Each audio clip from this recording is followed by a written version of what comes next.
Bienvenue à Tanaland, ce magnifique pays imaginaire où toutes les filles déçues de la gente masculine viennent trouver refuge, transformant légèreté et révolte en un art de vivre. Mais comment en arrive-t-on là? Quels événements peuvent bien pousser une fille équilibrée à devenir une Tana? Allons-y, ça risque de secouer un peu. Premier ingrédient pour devenir une Tana.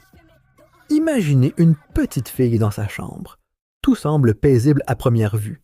Des jouets éparpillés, des couleurs vives, une peluche serrée contre elle. Mais derrière cette façade, il y a une tristesse silencieuse. Le manque affectif, ce n'est pas seulement l'absence de câlin. Ce n'est pas juste un vide de gestes d'amour. C'est un écho constant de ce qui aurait pu être, de ce qui aurait dû être. C'est l'absence de regard bienveillant, de mots rassurants, de la chaleur que procure la présence d'un parent qui vous dit « Je suis là pour toi ». Quand papa et maman sont trop occupés à se disputer, à gérer leurs propres problèmes, la petite fille est oubliée. Elle est là, témoin de ces voix qui montent en intensité, qui l'ignorent complètement. Elle serre sa peluche parce que c'est la seule chose qui ne la trahit jamais, la seule chose qui est toujours là, immobile, silencieuse, prête à recevoir tout l'amour qu'elle a à donner. Le manque affectif, c'est ce sentiment de vide qui s'installe doucement, imperceptiblement. C'est regarder la porte, en espérant qu'un jour, quelqu'un l'ouvrira, entrera et mettra fin à cette solitude qui semble sans fin. C'est rêver de mots jamais entendus, de « je t'aime » qui restent coincés quelque part, dans une réalité parallèle où les choses se passent autrement. On se demande ce qui ne va pas chez nous. Pourquoi personne ne prend le temps de nous voir, de nous entendre? Le manque affectif est insidieux.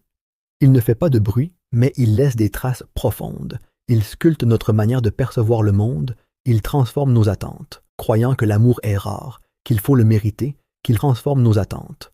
On grandit en croyant que l'amour est rare, qu'il faut le mériter, qu'il faut se battre pour être remarqué. On apprend à se cacher, à ne pas déranger, à ne pas demander, par peur de ne jamais recevoir. Le manque affectif est comme un puits sans fond. On y jette nos rêves, nos espoirs, nos envies, et tout disparaît dans l'obscurité. C'est se sentir seul, même entouré de monde.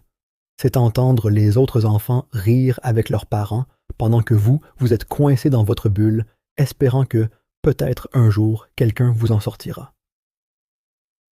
C'est cette sensation de ne jamais être assez, de toujours manquer de quelque chose.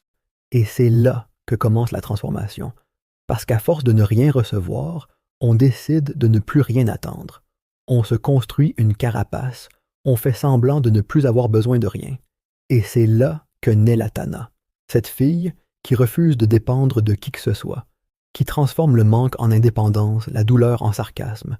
Mais au fond, c'est toujours cette petite fille, peluche contre elle, qui espère secrètement qu'un jour, quelqu'un lui prouvera qu'elle avait tort.